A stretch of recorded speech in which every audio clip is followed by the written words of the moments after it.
The latest episode of Mrs. Six's show, Spoonstaff Stories, is up, and it's the finale of Death House. It's animated by Mrs. Six and voiced by me, and it's pretty damn good. Go check it out. Link in the description. Some people say that human existence is a result of a roll of the cosmic dice. Depends what exactly they mean by that. Do they mean that everything happened by pure cosmic chance and was infinitely unlikely? Because if they do, they are not only wrong, but probably kind of stupid too. That's what you're going to say, isn't it? You would think I would have spotted this pattern where I'm making a video, so of course the person is doing the big silly, but somehow I keep missing all the signs. Like the gambler who stakes his life savings on the next throw. What a hero. No, wait, the other one, moron. How could you take such a risk? I mean, yeah, sure, you could end up with double your money, but what if you didn't? How can you buy more whiskey? How could you risk not being able to afford such a necessity? And other things that people seem to like, food, shelter, etc, I guess. I mean, it keeps the kids quiet. Dad, I'm hungry. Hi, hungry. I'm drunk. Thank God I didn't gamble all my money away. We just got lucky in the lottery of life. Arguably, I got unlucky and you lot got inflicted upon me.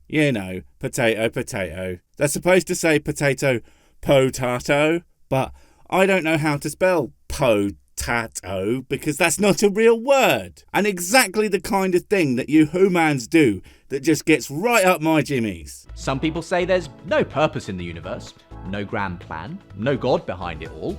And those people would be... How do you say? It's on the tip of my tongue. Oh yeah, correct. Completely and totally correct. And if you disagree, all you have to do is get me a picture of you giving any god a high five that is also signed by said god, and I will completely agree with you. Oh, but it has to actually be that god. You can't just dress up with you and your mates to trick me. That won't work. A second time. Bloody Dionysus. He got so much of my booze stash before I caught on. Our numbers just came up and here we are. I've got to say, I just love that expression on his face. It really says, right now in my head, there are just so many trumpets and so few coherent thoughts or ideas. It's like... is the soundtrack to his existence. But I don't believe them. And nor should you.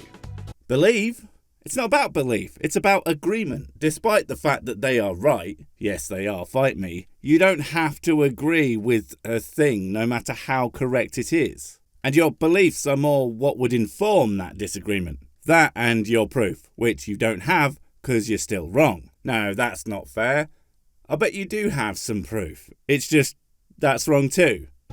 If I roll this dice, the chances of getting a 6 is 1 in 6. I'm pretty sure the chances of you getting a 6 is much, much lower than that. Because I am simply not convinced that you know how to roll a dice without immediately swallowing said dice and choking to death on it. I could be wrong, but trumpets are so very distracting.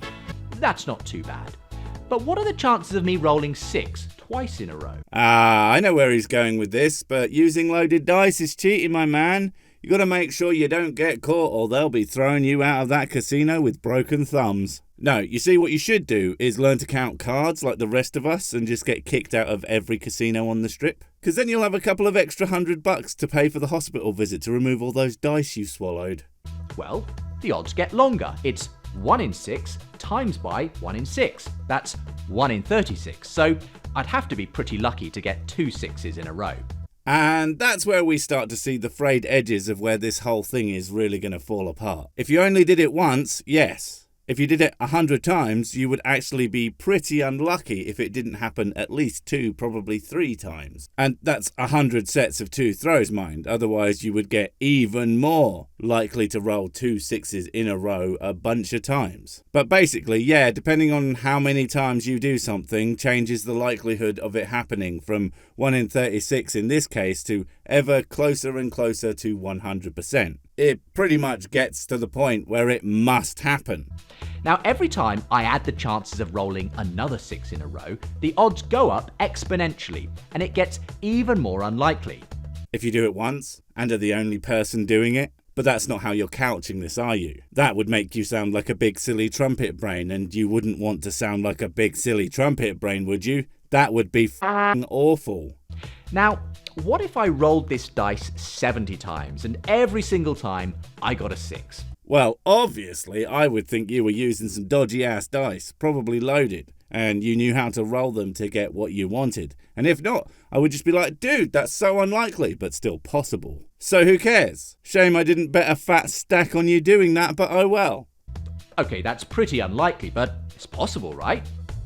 Well, in fact, the chances of rolling a 6 70 times in a row are around 1 in 10 to the 55. That's a 1 with 55 zeros after it. Oh hey, that's the exact number in seconds from when I say I'm going to do a bit of DIY around the house to the time when I swear I'm totally going to get to it at some point. That's pretty spooky, actually. Probably means that there's a god or something. Now, just to put that in perspective, how long would I have to stand here rolling this dice, allowing about 5 seconds per roll, before hitting that lucky streak and rolling 76s in a row? Like 3 minutes? But only because that's the point at which my boredom would hit peak and I would just wander off to find something shiny to look at, or to go annoy Mrs. Sick, or to do anything goddamn else. Because that would be so freaking boring. But let's say you don't have my amoeba scale of attention span. Probably like 12 minutes, right? That's a really long time, isn't it? Well, I had a mathematician friend work it out for me. I do not believe you. Not that you had a mathematician work it out, but that you have any friends. Come on, Matt, don't lie. You're better than that, probably. You know no one has friends. That's just Hollywood make-believe that anyone would actually want to spend time with people and that people like them. I mean, no one likes me, especially not me. So I assume that's the same for everyone else. I don't know how they stand the crushing loneliness. Thank God for whiskey. On average, you would have to continually roll this dice for 100 trillion, trillion, trillion, trillion, trillion, trillion, trillion, trillion, trillion, trillion years before your numbers come up. Oh wow, that's a little bit longer than 12 minutes, isn't it? And God, that sounds really impressive when you put it like that. Shame there's no other factors that could possibly be in play with anything else one might think was similarly unlikely, or that the idea that it could take X amount of time, or that there could be repeating chances and far more rapid attempts across an absolutely enormous and expanding universe, giving so much more opportunity for your whatever it is thing you're hoping to happen. And also, do bear in mind that it's always the same likelihood, so you could totally do it on your first go, which would take slightly less time. That's a long time. Yeah, but not as long as my pee. What if you applied that thinking to us? What are the odds of us being here? I mean, it could be 100% because humans are here, so of course the universe happened the way it did, because if it didn't happen, then the chances could be 0. But it's not, so then it must be 100, and does anyone else taste pennies, or is it just me? Now, the odds of rolling 76s in a row, 1 in 10 to the 55, as it happens, those are the same odds of something called the expansion rate of the universe being just right for the existence of us here today. Now, I'm not going to claim to understand this next bit. Not that I claim to understand anything, but as far as I can tell, that's wrong. That number is not the chances of the universe expanding at the rate that it did, but that if it had been different by a factor of that much, we wouldn't be where we are today. Or something along those lines. Which, if I have grasped this, means that there could have been quite the difference in expansion rate without actually having a necessarily detrimental impact on how the universe was formed. I mean, even with small changes, it would definitely have been different, but only in the same way that building a car out of different bits is a different car, but still a car. Ultimately, the most important thing to focus on is you being wrong. Stop it. From the moment of the Big Bang, when our universe began to rapidly expand, the rate of that expansion was exquisitely finely balanced. Exquisite. That's very flowery, but the problem is you're looking at it wrong and making certain assumptions. Let me put it this way. Say I filled some shotgun cartridges with paint in random amounts and then fired it at a wall. That would result in a very specific pattern that would only have appeared because I stood a certain distance, I used that type and amount of paint, etc., etc. But had I changed things, we would still have ended up with a functionally similar pattern. The problem is that you're looking at the shotgun splat and assuming that everything was done with a purpose, and basically arguing that if anything did change, it would have come out as a dog or not at all, which is obviously patently absurd.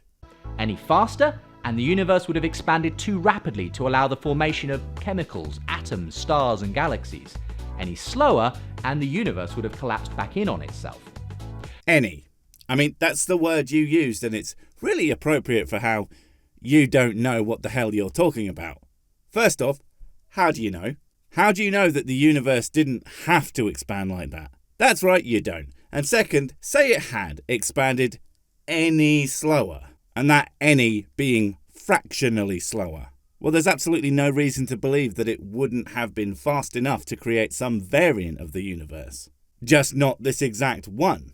And there could be a different version of you and me having basically this same conversation, but just significantly less handsome, obviously. I mean, I am already at maximum handsome. The thing is, no matter how the universe ends up, the beginning state always has to be whatever it was to get there, because it wouldn't be what it is if it wasn't. It's a completely meaningless observation in this context. And don't even get me started on the perfect rate of expansion, because expansion has apparently sped up. Exquisite, my hairy ass is.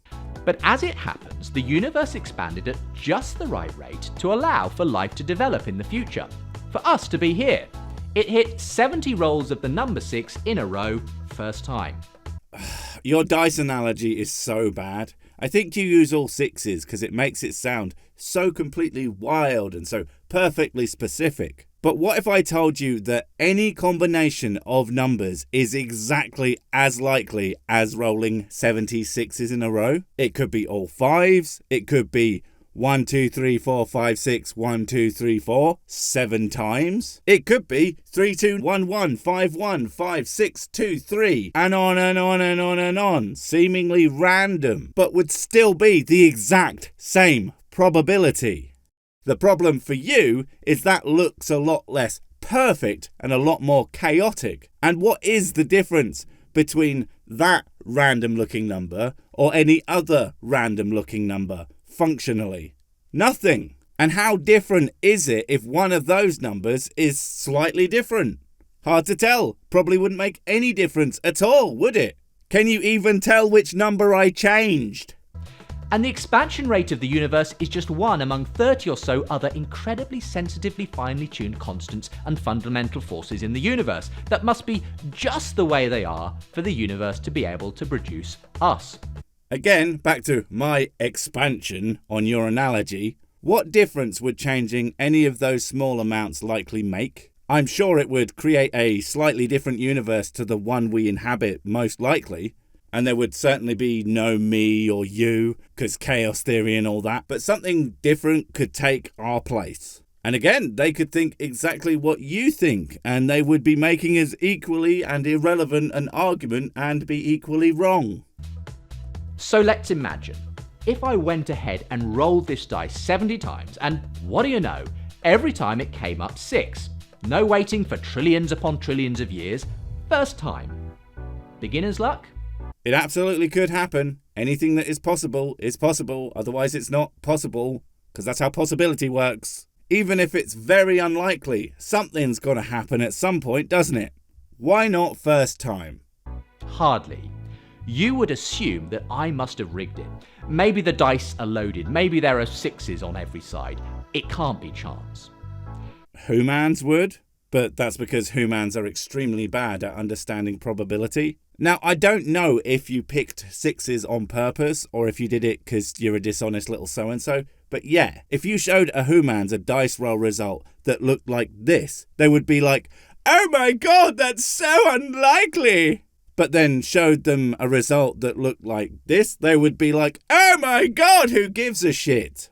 And yet, they are exactly the same as far as probability is concerned. Equally as unlikely. Do you see how utterly asinine your dice nonsense is? Now let me ask you, why would we assume that this universe with us in it, which is actually way more improbable than my 70 rolls, is just a result of chance? It's not even a result of chance. It's a result of natural processes that have certain specific effects. Chance is exactly the thing that it is not. And even if you want to argue that, well, God did the settings of the universe, how do you know?